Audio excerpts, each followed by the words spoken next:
बेटा अपनी माँ को बोलता है कि तुम निकल जाओ मेरे घर से। तो उसकी माँ बोलती है कि बेटा इस उम्र में मैं कहाँ जाऊँगी, बेटा तुम मुझे इस घर से मत निकालो, मैं तुम्हारे आगे हाथ जोड़ती हूँ। तो उसका बेटा बोलता है कि मुझे नहीं पता तुम कहाँ जाओगी कहाँ नहीं, मैं और तुम्हें अब बर्दाश्त नहीं कर सकता, तुम निकल जाओ मेरे घर से। तो उसकी माँ बोलती है कि बेटा तेरे बड़े भाई को आ जाने दे, उसे तो कुछ पता ही नहीं है। तो उसका बेटा बोलता है कि बड़े भैया ने मुझे बोला है तुम जाओ। वह उसे धक्का देके बाहर निकाल ही रहा होता है कि उतने में उसकी बहन आ जाती है और बोलती है कि माँ तुम ठीक हो, भाई तुम्हें शर्म नहीं आती माँ को धक्का देते हुए। तो उसका भाई बोलता है कि अगर तुम्हें इतनी चिंता है तो तुम जाओ लेके चली जाओ। तो उसकी बहन बोलती है कि हाँ मैं माँ को लेके चली जाऊंगी, लेकिन तुम्हें शर्म आनी चाहिए। तो उसका भाई बोलता है कि हाँ हाँ ठीक है यार तुम लेके जाओ इसे। तो उसकी बेटी अपनी माँ को बोलती है कि माँ आज के बाद तुम मेरे साथ रहोगी, इस घर में तुम बिल्कुल नहीं रहोगी, चलो तुम मेरे साथ चलो। तो वह अपनी माँ को अपने घर ले जाती है और उसका भाई बहुत ही खुश होता है। तो वह घर जाने के बाद बोलती है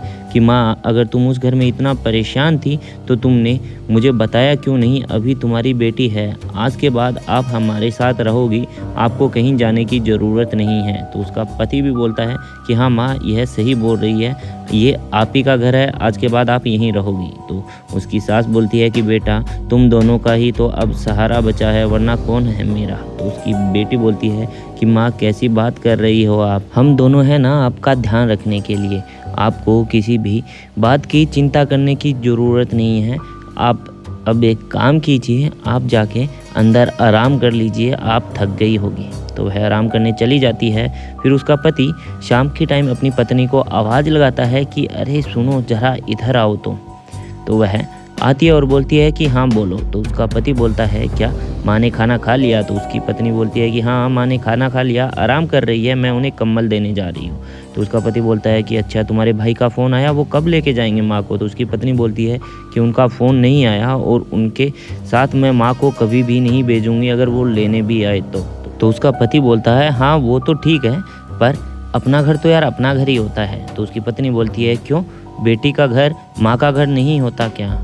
तो उसका पति बोलता है कि यार तुम समझ नहीं रही हो मैं तुम्हें क्या बोलना चाह रहा हूँ। तो उसकी पत्नी बोलती है तो अच्छा तो आप समझाओ ना आप क्या बोलना चाह रहे हो। तो उसका पति बोलता है कि माँ कितने दिन भी यहाँ रह ले, लेकिन एक ना एक दिन तो उसे अपने घर जाना ही होगा ना। तो उसकी पत्नी बोलती है कि कौन सी किताब में लिखा है कि जाना होगा। तो उसका पति बोलता है कि यही परंपराएं चलती आ रही है, वर्षों से ऐसा ही होता आ रहा है। तो उसकी पत्नी बोलती है कि इन परंपराओं की बात कर रहे हो आप, अगर एक बेटी का सहारा माँ बाप बन सकते हैं तो एक बेटी अपने माँ बाप का सहारा क्यों नहीं बन सकती।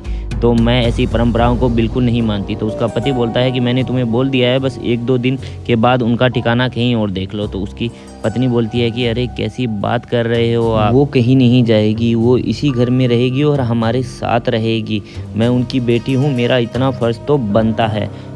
और आप शायद एक बात भूल रहे हो, आपके बड़े भाई के घर में भी यही हालात हैं, आपके मम्मी पापा भी कभी भी यहीं आ सकते हैं। और मैंने तो आपको कई बार ऐसा भी बोला है कि आप मम्मी पापा को यहीं ले आओ, हमारे साथ रहेंगे। अगर मेरे घर के ये हालात आज हैं तो आपके घर के भी ऐसे हालात हो सकते हैं। अगर आप मेरी फैमिली को अपनी फैमिली नहीं समझोगे तो हो सकता है कल को मैं आपकी फैमिली को अपनी फैमिली ना समझूं। मैं बहू होकर ससुराल के सारे काम कर सकती हूं, बेटी की जिम्मेदारी निभा सकती हूं, तो आप एक दामाद होकर बेटी की जिम्मेदारी क्यों नहीं निभा सकते। तो दोस्तों इस वीडियो के माध्यम से हम आपको यही संदेश देना चाहते हैं कि सबके माता पिता सम्मान होते हैं। अगर हमारा यह संदेश अच्छा लगा हो, पसंद आया हो, तो वीडियो को ज़्यादा से ज़्यादा शेयर करें और अपना कीमती समय हमें देने के लिए दोस्तों बहुत बहुत धन्यवाद।